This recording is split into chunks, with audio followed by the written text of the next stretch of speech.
처음에 저는 믿지 않았습니다. 한국산 무기는 아시아식 감성, 보여주기식 기술이라 생각했습니다. 우리는 블랙호크 헬기를 들여오려 했고 독일의 레오파드 전차가 유럽 기준이라 여겼습니다. 그러나 전쟁은 이론과 달랐습니다. 헬기는 하늘에서 떨어졌고 레오파드는 도착하지 않았습니다. 그때 저는 처음으로 K2 전차의 시동 소리를 들었습니다. 기름 냄새, 진동, 조준 후 2초 만에 목표를 사라지게 하는 포신. 그 순간 저는 알았습니다. 이건 단순한 무기가 아니었습니다. 우리가 살아남기 위해 선택해야 할 전략의 중심이었습니다. 미국도 독일도 아니었습니다. 우리가 필요했던 것은 한국의 무기였습니다. 유럽 최강을 자부하던 폴란드 중령이 한국 무기의 진정한 가치를 깨달은 충격적인 고백. 구독과 좋아요로 한국 방산을 응원해주세요. 저는 폴란드 육군 전략기획단에서 17년째 근무하고 있는 마렉 리보프스키입니다. 몇 달 전이었습니다. 폴란드 국방부는 미군으로부터 블랙호크 헬기 도입을 최종 조율 중이었습니다.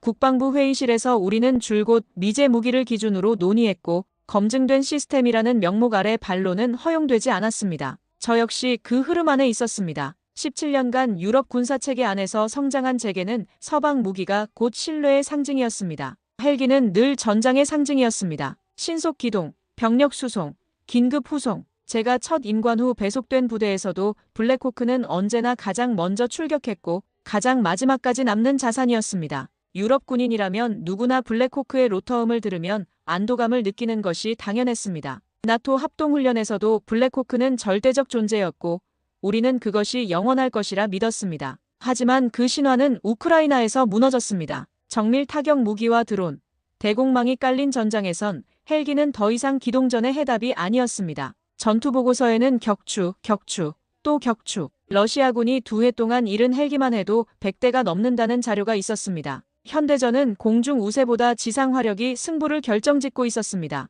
지금 우리가 필요한 건 공중이 아닙니다. 지상입니다. 저는 그렇게 말했지만 일부 상층부는 여전히 무시했습니다. 블랙호크 도입은 동맹과의 신뢰를 보여주는 정치적 상징이라는 이유였습니다. 기술적 효용성보다는 외교적 메시지가 우선이었죠. 그러던 와중 한 줄의 문장이 회의실 안의 공기를 바꿔놓았습니다. 헬기 계약 보류, K2 전차 2차 도입 검토 시작. 처음 그 말을 들었을 때 저는 믿을 수가 없었습니다. 한국산 전차라니. 1차 계약 때만 해도 우리는 단지 급하니까 사는 임시 방편으로 생각했습니다. 유럽 군수체계의 대안으로서 한국 무기를 평가하려는 시도는 내부적으로 허용되지 않았습니다. 독일제 레오파드가 유럽 기갑의 자존심이었고 프랑스제 르클레르가 서방 기술의 정수였습니다. 한국은 그저 신흥 군수국 정도의 인식이었습니다. 그때 상관은 제게 이렇게 말했습니다. 이번엔 내가 직접 보고 판단해라. 내가 한국 K2 훈련단을 동행해서 분석해. 그 말은 축복인 동시에 시험이었습니다. 한국산 무기 시스템, 그것도 전차를 직접 분석하라는 임무는 곧 기존 시스템에 대한 도전이자 동맹 외교에 민감한 사안이었으니까요. 그렇게 저는 처음으로 K2 흑표를 마주하게 되었습니다. 그리고 그날부터 제 생각은 서서히 바뀌기 시작했습니다. 처음 K2 전차를 마주했을 때 저는 솔직히 말해 비웃고 싶었습니다. 전차 외관은 단단하고 날렵했지만 어디까지나 아시아식 감성이라는 편견이 머릿속을 지배하고 있었기 때문입니다. 유럽군 출신이라면 누구나 한 번쯤 갖는 철강의 본고장은 우리라는 자부심, 아니 오만이 제 안에도 있었던 것이죠. 독일 크루프에서 시작된 유럽의 철강 기술, 2차례 세계대전을 통해 검증된 기갑 운용 노하우, 그리고 냉전시대 서방 진영의 기술력, 이 모든 것이 유럽 군인인 제게는 절대적 기준이었습니다. 한국이라는 나라는 전쟁의 폐허에서 일어선 신흥국 정도의 인식이었고 그들의 무기기술은 서방에서 배워간 것에 열등한 복제품 정도로 여겼습니다. 하지만 엔진이 점화되고 처음 궤도가 움직인 순간 저는 뭔가 다르다는 걸 직감했습니다. K2는 조용했습니다. 그리고 빠르게 가속했습니다. 독일의 레오파드보다 조용하고 프랑스의 르클레르보다 가벼웠습니다. 엔진음이 이상할 정도로 억제되어 있었고 궤도의 진동도 예상보다 훨씬 적었습니다. 훈련장에 도착한 K2 편대를 보며 저는 속으로 생각했습니다. 외관만 그럴듯하게 만들어놨겠지. 실제 운용에서는 문제가 드러날 것이다. 유럽 전차들과 비교해 상대적으로 가벼운 중량, 낯선 설계, 그리고 무엇보다 아직 대규모 실전 경험이 부족한 한국 기술에 대한 의구심이 컸습니다. 기동 사격 2킬로 고속주행 사격입니다. 한국군 교관의 말에 저는 속으로 코웃음을 쳤습니다. 움직이면서 정확히 적을 맞춘다는 건 이론상 가능해도 현실에선 불가능에 가까운 일이었으니까요. 레오파드 EA7도 정지 상태에서의 정밀 사격은 뛰어나지만 기동 중 사격은 여전히 보완이 필요한 영역이었습니다. 그런데 K2는 해냈습니다. 조준 사격도 아닌 기동 중 회피 기동 상태에서 2킬로 밖에적 모형에 정확히 명중탄을 날렸습니다.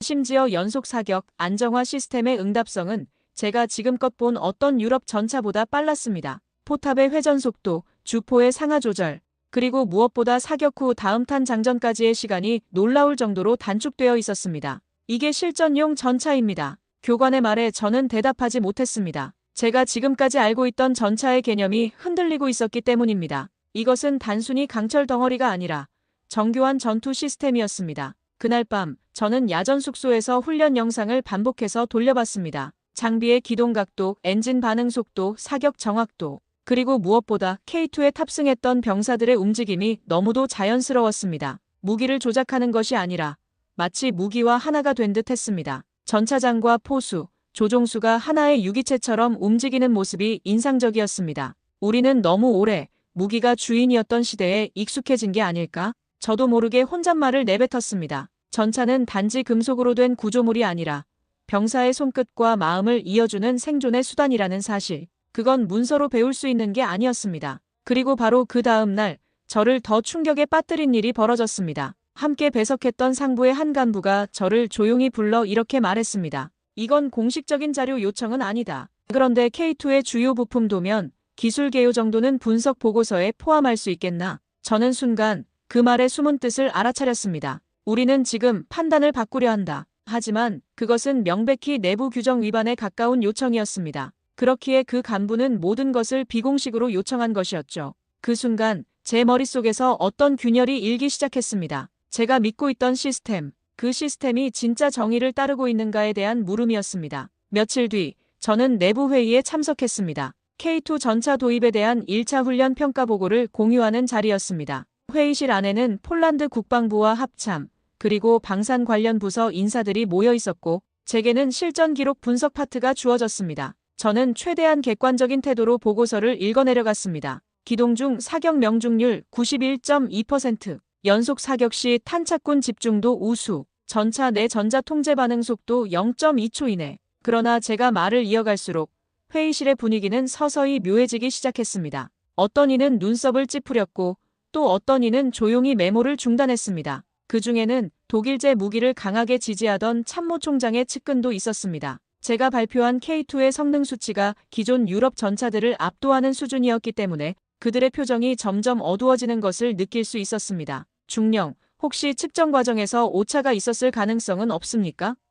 국방부 과장이 조심스럽게 물었습니다. 저는 그 질문의 속뜻을 알 수 있었습니다. 한국 무기가 이렇게 우수할 리 없다는 선입견이 깔려 있었던 것입니다. 재측정을 3차례 실시했습니다. 모든 데이터가 일치합니다. 제가 단호하게 답하자 회의실은 더욱 조용해졌습니다. 제 옆에 앉은 동료가 작은 목소리로 너무 호의적인 것 아니냐고 속삭였지만 저는 사실만을 말했을 뿐이었습니다. 회의가 끝나고 독일제 무기를 지지하던 참모총장의 측근이 제게 다가와 말했습니다. 너무 감탄한 것 같군. 저는 그 말이 단지 평가에 대한 불만이 아니라 선을 넘지 말라는 경고처럼 들렸습니다. 17년간 군 복무를 하면서 이런 분위기는 처음이었습니다. 그날 밤 다시 호출을 받았습니다. 이번엔 회의실이 아닌 별관의 소회의실이었습니다. 한 간부가 서류를 내밀었습니다. 도면 일부와 기술 사양이 언급된 문건이었습니다. 표지엔 이렇게 적혀 있었습니다. 비공식 검토용, 한국산 방산 플랫폼의 기술 분석 및 적용 방안 초안. 이걸 어디서 받으신 겁니까? 제가 묻자 그는 단지 짧게 말했습니다. 우리가 받은 게 아니라 건너온 겁니다. 저는 직감적으로 알 수 있었습니다. 이건 우리가 협력을 가장한 채 한국으로부터 건네받은 기술 자료를 비공식적으로 독일 측에 검토시키려는 움직임이라는 것을. 그리고 한국은 그 사실을 모를 리 없었습니다. 군사기술 협력에서 이런 일은 종종 벌어지지만 그래도 선을 지켜야 할 부분이 있었습니다. 불쾌한 감정이 치밀었습니다. 물론 군에서 기술을 비교 검토하는 일은 드문 일이 아닙니다. 하지만 이것은 분명히 선을 넘은 것이었고 그 선은 신뢰라는 이름이었습니다. 이 자료를 바탕으로 독일 측과 기술 검토 회의를 진행할 예정입니다. 중령이 실무를 맡아주십시오. 간부의 말에 저는 잠시 망설였습니다. 이는 명백히 한국과의 신뢰관계를 훼손하는 일이었습니다. 하지만 명령을 거부할 수도 없는 상황이었습니다. 그날 이후 독일 측과의 회의가 잦아졌습니다. 겉으로는 유럽 내 공동기갑체계 논의였지만 실상은 한국의 시스템을 해석하고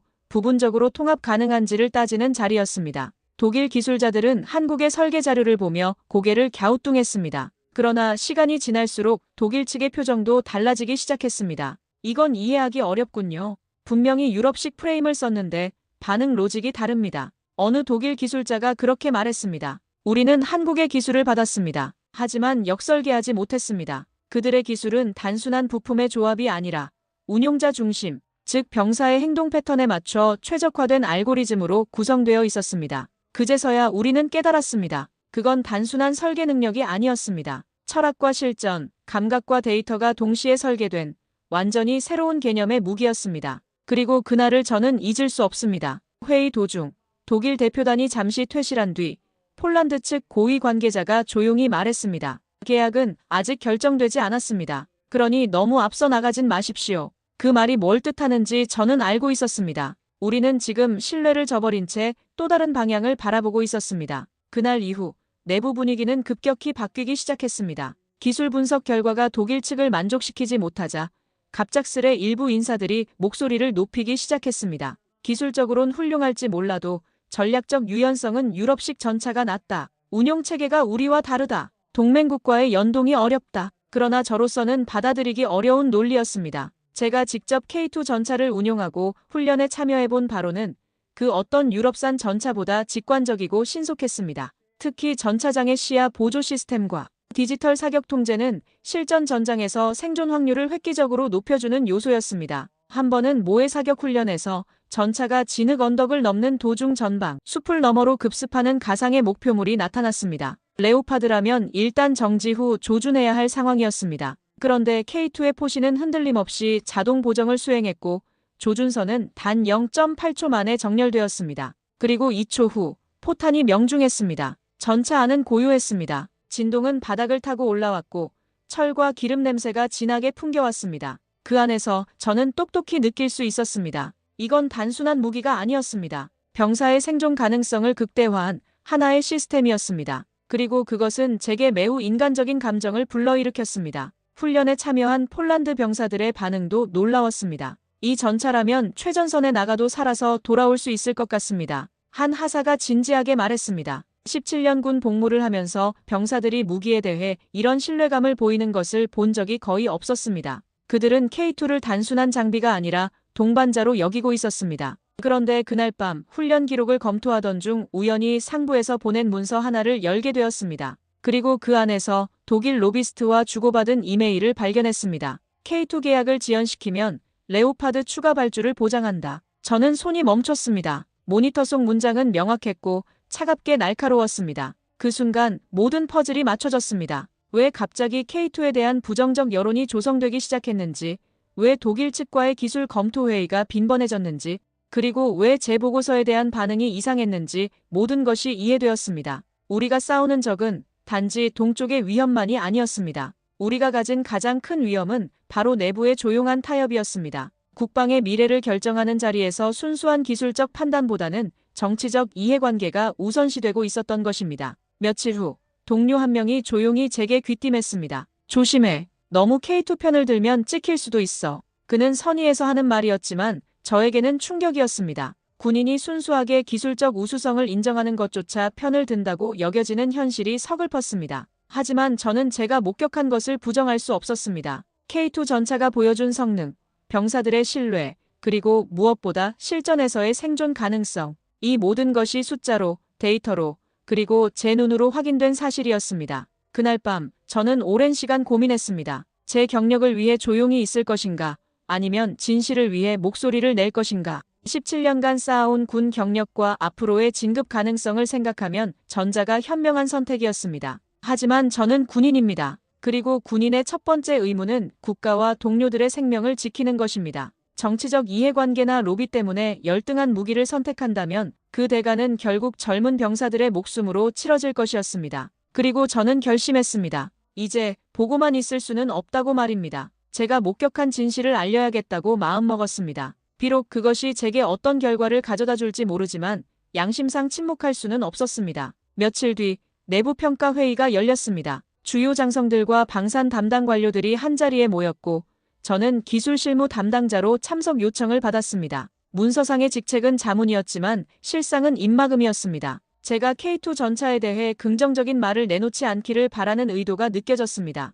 회의실 분위기는 처음부터 무거웠습니다. 참석자들의 표정에서 이미 결론이 정해져 있다는 느낌을 받았습니다. 의전석에는 독일 국방산업체 대표와 폴란드 정치권 인사들이 나란히 앉아 있었고 그들 사이에 은밀한 시선 교환이 심상치 않았습니다. 회의는 예상대로 흘러갔습니다. 독일산 레오파드 전차의 공급 가능성과 성능 자료가 발표되었고 프랑스제 통신체계와의 호환성을 이유로 K2의 전술적 위험성이 언급되었습니다. 몇몇 참석자는 고개를 끄덕였고 어떤 이는 미소를 지었습니다. 그들은 유럽 중심의 사고방식 속에서 한국산이라는 단어를 묘하게 낯설고 불편한 단어로 여겼습니다. 레오파드의 경우 나토 표준에 완벽히 부합하며 향후 20년간 부품 공급과 기술 지원이 보장됩니다. 독일 대표의 발표가 이어졌습니다. 그는 능숙하게 PPT를 넘기며 기존 유럽 무기 체계와의 연동성을 강조했습니다. 하지만 정작 실전 성능에 대한 구체적 데이터는 제한적이었습니다. 그때였습니다. 한 장군이 제게 물었습니다.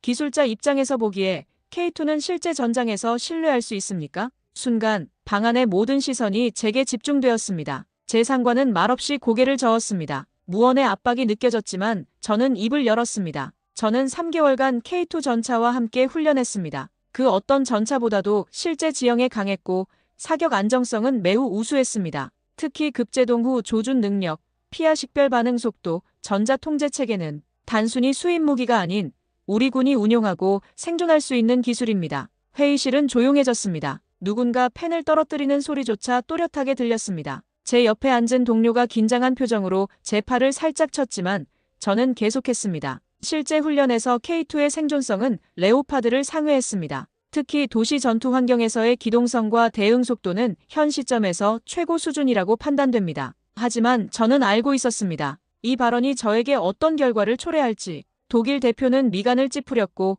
몇몇 고위 관계자들은 불쾌한 표정을 감추지 않았습니다. 제가 그들의 기대와 정반대의 증언을 한 것이었습니다. 그날 오후 내부 메신저를 통해 문서 하나가 도착했습니다. 프로젝트 재배치 통보서. 사실상 K2 관련 모든 업무에서 손을 떼라는 의미였습니다. 정식 해임은 아니었지만 군내에서의 입지는 크게 흔들릴 것이었습니다. 상부는 명백히 저를 정치적으로 불편한 존재로 인식하고 있었습니다. 중령, 좀 더 신중했어야 했는데 동료 한 명이 안타까워하며 말했습니다. 지금이라도 입장을 정리하는 게 어떨까?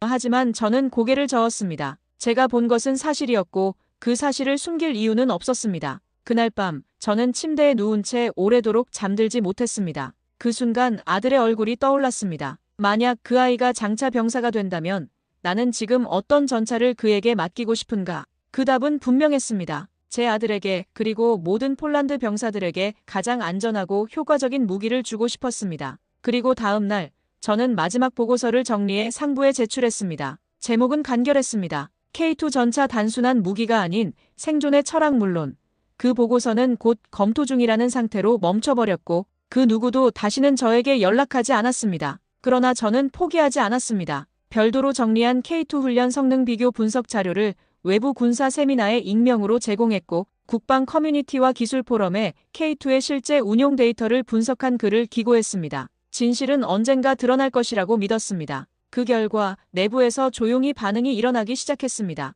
몇몇 실무자들이 저에게 비밀리에 연락을 해왔고 기술 보좌관 한 명은 이렇게 말했습니다. 당신이 쓴 자료 읽었습니다. 그 덕분에 회의 분위기가 바뀌고 있어요. K2에 대한 재검토 요청이 정식으로 올라갈 겁니다. 그 말을 듣고 저는 처음으로 조용히 웃을 수 있었습니다. 그리고 그 순간 알 수 있었습니다. 우리가 지켜야 할 건 자존심이 아니라 생존이며 무기보다 중요한 것은 병사 한 명 한 명의 삶이라는 것을 말입니다. 실전 훈련 첫날 우리는 데모가 아닌 진짜를 보았습니다. K2 전차가 포진한 대기선은 고요했지만 그 첫 발포 순간부터 공기는 달라졌습니다. 진흙밭에서도 흔들림 없던 궤도 2km 거리에 움직이는 목표물을 3발 연속으로 명중시키는 포탄. 저는 두 눈으로 보고도 믿을 수 없었습니다. 훈련장은 폴란드 동부 지역의 실제 지형을 모방해 조성된 곳이었습니다. 늪지대와 언덕, 그리고 도시 전투를 위한 건물들이 혼재해 있어 전차의 종합적 성능을 평가하기에 최적의 환경이었습니다.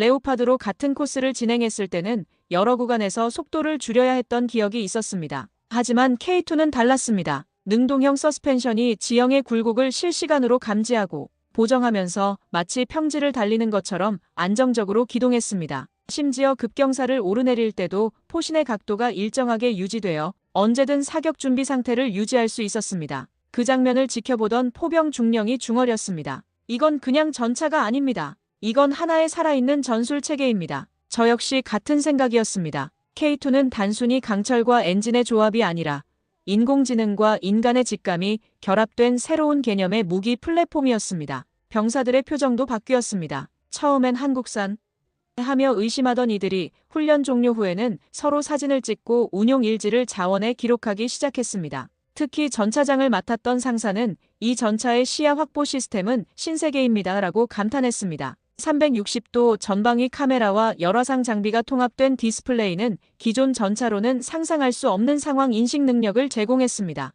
저녁 식사 때 부대원 하나가 제게 말했습니다. 지금 이걸 타고 국경으로 나가라고 하면 나가겠습니다. 대령님. 그 말이 농담이 아니라는 걸 저는 알 수 있었습니다. 그의 눈빛에는 진정한 신뢰가 담겨 있었습니다. 17년 군 복무를 하면서 병사들이 무기에 대해 이런 신뢰감을 보이는 것을 본 적이 거의 없었습니다. 다음 날 야간 기동 훈련이 이어졌습니다. K2의 연령상 조준 장비는 숲속의 은폐 목표물을 비처럼 찾아냈고 그 사격 정확도는 레오파드의 반응 속도를 훌쩍 뛰어넘었습니다. 특히 인상적이었던 것은 다중 목표 동시 추적 기능이었습니다. 하나의 목표를 조준하면서도 다른 위험 요소들을 자동으로 식별하고 우선순위를 매기는 시스템이었습니다. 목표 식별, 3시 방향적 전차, 11시 방향 대전차포. K2의 음성 안내 시스템이 또렷하게 상황을 알려주었습니다. 전차장은 즉시 우선 목표를 결정할 수 있었고 포수는 조준과 사격에만 집중할 수 있었습니다. 이런 역할 분담은 전투 효율성을 획기적으로 높였습니다.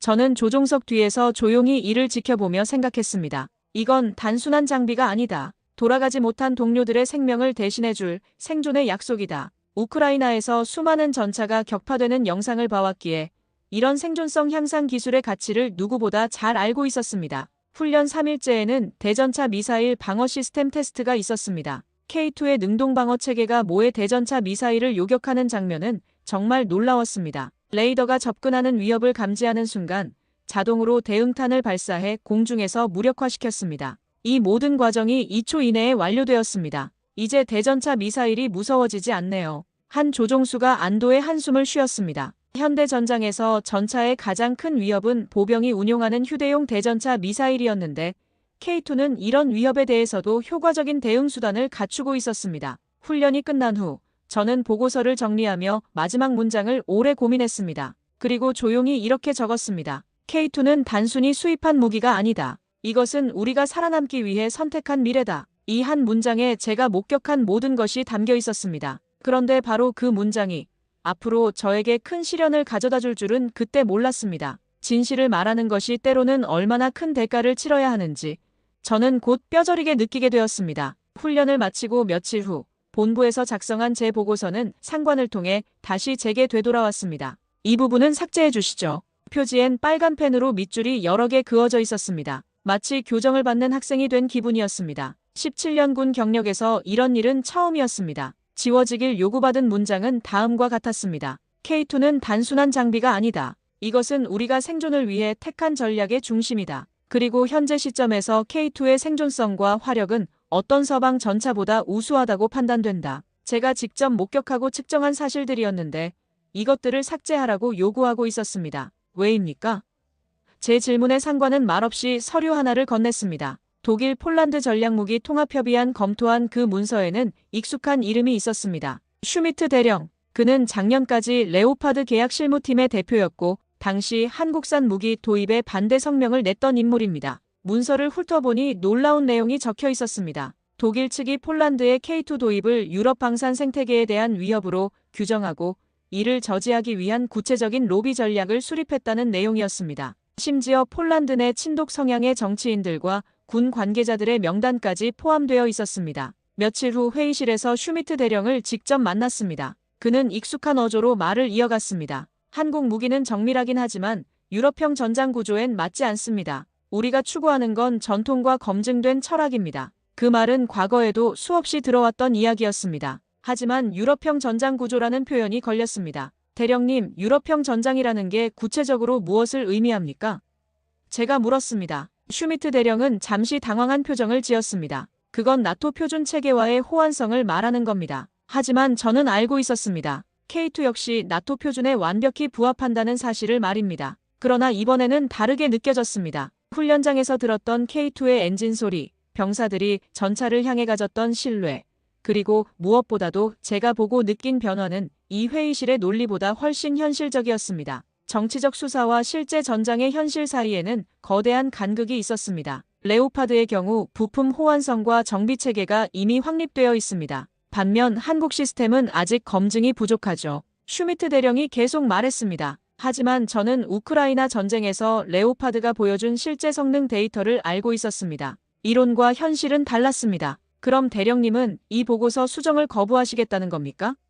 상관의 질문이었습니다. 저는 고개를 끄덕였습니다. 네, 보고서는 수정하지 않겠습니다. 그 말은 곧 독일 방산 로비의 공식적 입장을 무시하는 결과가 될 수 있습니다. 알고 있습니다. 그 순간 회의실의 분위기가 싸늘해졌습니다. 슈미트 대령은 저를 차갑게 바라보며 말했습니다. 중령님의 판단이 폴란드 국방 정책에 미칠 영향을 신중히 고려하시기 바랍니다. 그것은 명백한 협박이었습니다. 하지만 저는 물러서지 않았습니다. 저는 군인입니다. 군인의 첫 번째 의무는 조국과 동료들의 생명을 지키는 것입니다. 정치적 이해관계보다는 실제 전투 효율성이 우선되어야 한다고 생각합니다. 제 말에 상관은 깊은 한숨을 쉬었습니다. 그도 딜레마에 빠져 있었습니다. 그날 밤 저는 사무실에 남아 원본 보고서를 다시 한번 읽었습니다. 우리는 지금 자존심을 고수할 것인가 생존을 선택할 것인가의 갈림길에 서 있다. 그 문장을 지우지 않기로 한 제 선택은 곧 제군 경력의 무거운 그림자를 들이우게 될지도 몰랐습니다. 하지만 저는 확신했습니다.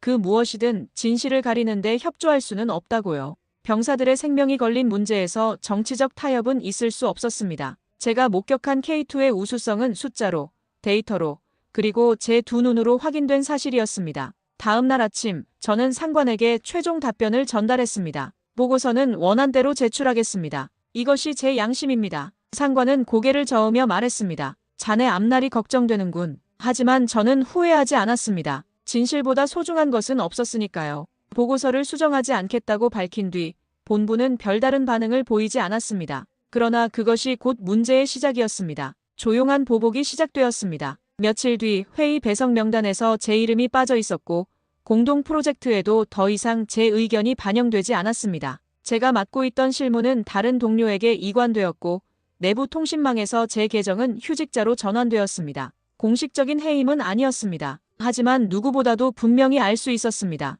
제가 시스템의 외곽으로 밀려나고 있다는 것을. 17년간 쌓아온 인맥과 업무 네트워크가 하루아침에 단절되어 가고 있었습니다. 사무실에서도 분위기가 달라졌습니다. 동료들은 저와 눈을 마주치기를 피했고 식당에서는 제가 앉으면 다른 테이블로 자리를 옮기는 일이 빈번했습니다. 한때 저와 가깝게 지내던 동기조차 요즘 너무 예민한 것 아니냐며 거리를 두기 시작했습니다. 조직 내에서 문제인물로 낙인 찍힌 것을 실감할 수 있었습니다. 그러던 중 한 가지 뉴스가 회람되기 시작했습니다. 폴란드 K2 전차 2차 도입 협의 본격화 독일과의 기술 통합은 과제로 남아 그리고 언론에 노출된 인터뷰 하나가 제 눈을 멈추게 했습니다. 폴란드 국영 방산기업 PGG의 전략 담당 임원은 이렇게 말했습니다. 우리는 한국 무기를 전략적으로 활용하되 기술적 종속을 경계해야 한다. 그 말은 누가 들어도 K2를 수단으로만 여긴다는 뜻이었습니다. 한국과의 진정한 기술 협력보다는 단기적 이익만을 추구하겠다는 의미였죠.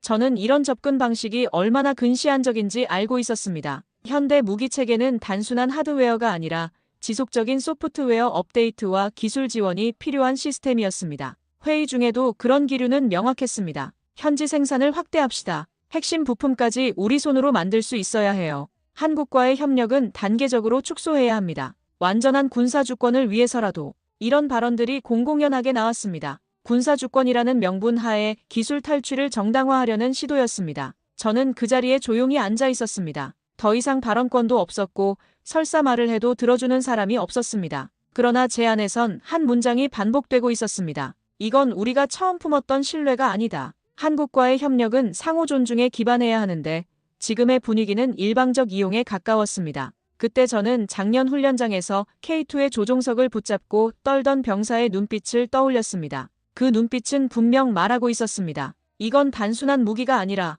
목숨을 지켜줄 약속이라고. 하지만 회의실의 사람들은 그 약속을 잊고 있었습니다. 전차의 가치는 전장에서 결정된다는 사실을. 한 달이 지나자 더욱 구체적인 움직임이 시작되었습니다. 독일 기술진이 폴란드에 상주하기 시작했고 K2의 핵심 기술을 독일 시스템과 통합한다는 명목하에 기술 분석이 본격화되었습니다. 겉으로는 상호 협력이었지만 실제로는 한국 기술의 일방적 분석과 활용이었습니다. 더욱 충격적이었던 것은 몇몇 폴란드 관계자들이 이런 상황을 당연하게 여기고 있다는 점이었습니다. 우리가 돈을 주고 산 무기인데 그 기술을 분석하는 게 뭐가 문제냐는 식의 사고였습니다. 하지만 이는 명백한 계약 위반이자 신의 없는 행위였습니다. 그날 저는 침묵을 깨기로 했습니다. 비록 공식적인 자리는 아니었지만 소규모 회의에서 입을 열었습니다. 우리는 전차를 선택한 게 아니라 생존을 선택한 겁니다. 그런데 지금 우리가 하고 있는 일은 그 생존의 근간을 흔드는 일입니다. 제 말에 회의실은 일순 조용해졌습니다.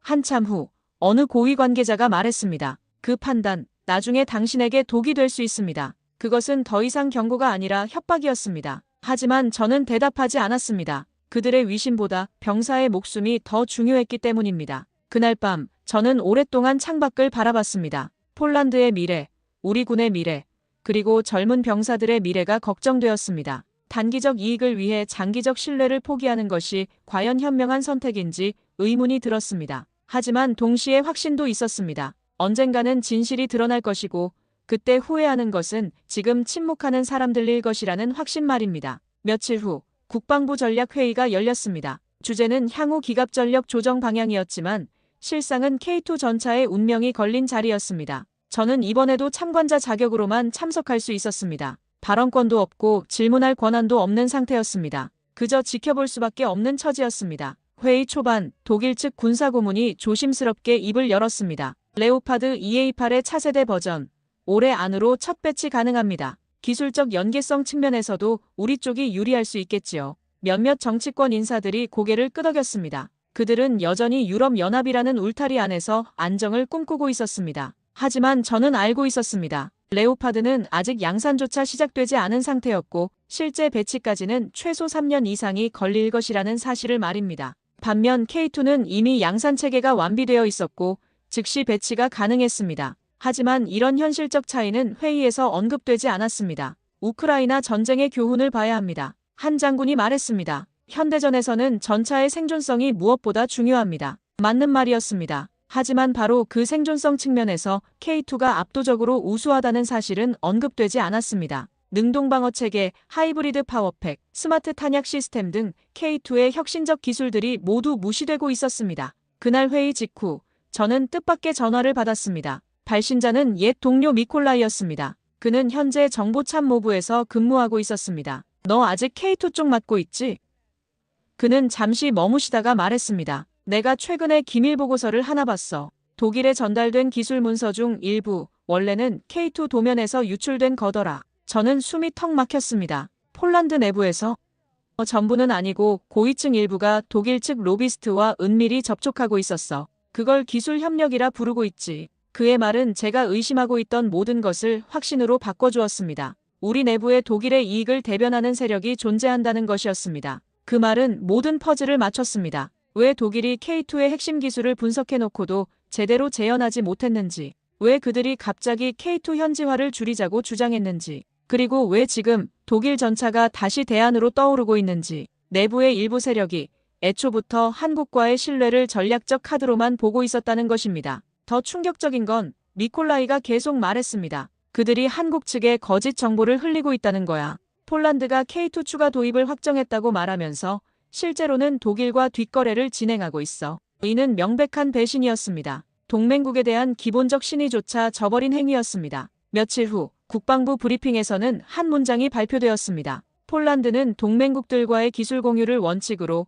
K2 계약의 세부 항목을 재조율 중입니다. 겉으로는 기술 협력으로 포장되었지만 실제로는 한국을 배제하고 독일 중심으로 재편하겠다는 의미였습니다. 그 순간 저는 확신했습니다. 그들의 시선은 기술도 아니고 전장도 아니었습니다. 오직 정치와 자존심이었습니다. 병사들의 생명보다는 유럽 내에서의 정치적 입지가 더 중요했던 것입니다. 이런 근시안적 사고가 결국 폴란드 국방력을 약화시킬 것이라는 우려가 컸습니다. 저는 다시 한국산 보고서를 펼쳤습니다. 고장률, 유지비용, 기동성, 명중률 하나하나의 수치가 단순한 숫자가 아니었습니다. 그건 전장에서 누가 살아남느냐의 기록이었습니다. 그리고 바로 그 전장에서 우리 병사들이 어떤 전차에 앉아 있어야 할지는 더 이상 수치가 아닌 양심의 문제였습니다. 그날 밤 저는 긴 편지를 썼습니다. 아직 보내지는 않았지만 언젠가 역사가 제게 묻는다면 답할 수 있는 기록을 남기고 싶었습니다. 나는 진실을 알고 있었고 침묵하지 않았다고 말할 수 있는 증거를 남기고 싶었습니다.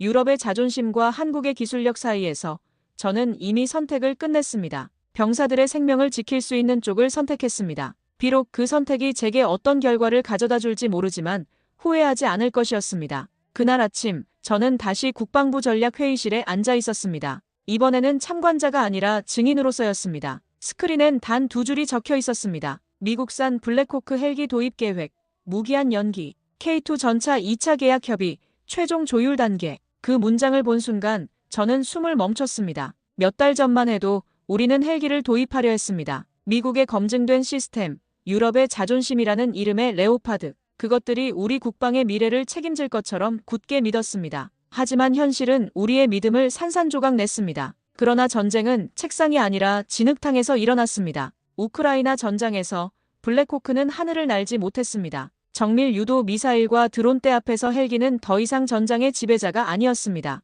레오파드는 가격과 납기 앞에서 쓰러졌습니다. 독일의 생산 능력으로는 우리가 필요로 하는 수량을 적절한 시기에 공급할 수 없었습니다. 그리고 그때 등장한 이름, K2 흑표 1차 계약은 실험이었습니다. 과연 아시아의 신흥 군수업체가 유럽 수준의 품질을 제공할 수 있을까 하는 의구심이 컸습니다. 하지만 결과는 모든 회의론을 압도했습니다. 기술 이전 없이 한국의 자율 생산 체계로 만들어진 전차는 우리가 원하던 즉각적 투입 가능이라는 정의에 정확히 들어맞았습니다. 회의가 진행되면서 놀라운 사실들이 공개되었습니다. 폴란드군이 실시한 독립적 성능평가에서 K2는 모든 항목에서 기존 서방 전차들을 압도했습니다. 특히 생존성 테스트에서는 충격적인 결과가 나왔습니다. 동일한 조건에서 K2의 생존율이 레오파드보다 40% 이상 높았던 것입니다. 이 데이터는 정확합니까? 한 장군이 물었습니다. 담당 기술관이 단호하게 답했습니다. 3차례 반복 측정한 결과입니다. 모든 수치가 일치합니다. 그 순간 회의실은 조용해졌습니다. 숫자는 거짓말을 하지 않았습니다. 2차 계약은 1차의 2배 규모였습니다. 하지만 이번에는 조건이 달랐습니다. 기술 조건은 더 엄격해졌고 폴란드가 한국의 시스템을 함부로 변경할 수 있는 여지는 줄어들었습니다. 한국 측도 1차 계약 과정에서 겪은 일들을 통해 학습했던 것입니다. 독일 로비스트들의 마지막 저항도 있었습니다. 장기적으로 봤을 때 유럽 시스템과의 호환성이 더 중요합니다. 하지만 이미 대세는 기울어져 있었습니다. 실전 데이터 앞에서 정치적 논리는 설득력을 잃었습니다. 이제 와서 말하지만 우리는 독일의 방식도 미국의 기준도 선택하지 않았습니다. 결국 한국의 무기를 선택했습니다. 그건 정치적 거래가 아니었습니다. 실전에서 검증된 것만이 살아남는 전장. 그곳에서 살아남기 위한 선택이 바로 K2였습니다. 회의 마지막에 국방장관이 직접 발언했습니다. 우리는 과거의 관성에서 벗어나 새로운 선택을 했습니다. 이 선택이 폴란드 국방력의 새로운 전환점이 될 것입니다. 그 말은 단순히 무기 도입에 관한 것이 아니라 사고방식의 전환을 의미했습니다. 전차 조종석에서 엔진이 깨어나는 소리를 들으며 저는 조용히 고개를 숙였습니다. 우리는 이제야 진짜 우리의 무기를 갖게 되었다. K2는 단순한 수입 무기가 아니었습니다. 그것은 폴란드가 선택한 새로운 미래였고 젊은 병사들에게 약속하는 생존의 보장이었습니다. 몇 달 전 저를 문제 인물로 여겼던 사람들이 이제는 조용히 인사를 건넸습니다. 진실은 결국 드러나는 법이었습니다. 비록 그 과정에서 많은 시련이 있었지만 결국 옳은 선택이 승리했습니다. 그날 저녁 훈련장에서 K2를 몰며 웃음 짓던 젊은 병사의 얼굴이 떠올랐습니다. 그 웃음이 바로 제가 지키고 싶었던 것이었습니다. 조국을 지키는 군인들이 자신감을 갖고 전장에 나갈 수 있도록 하는 것.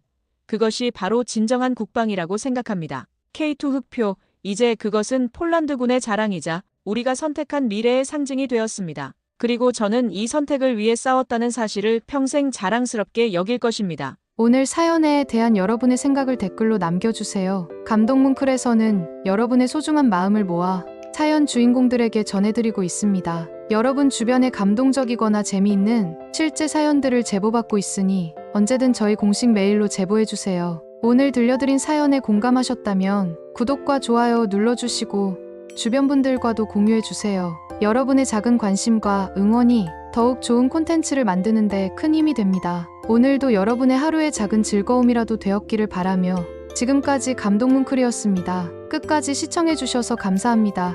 다음에 더 감동적인 사연으로 찾아뵙겠습니다.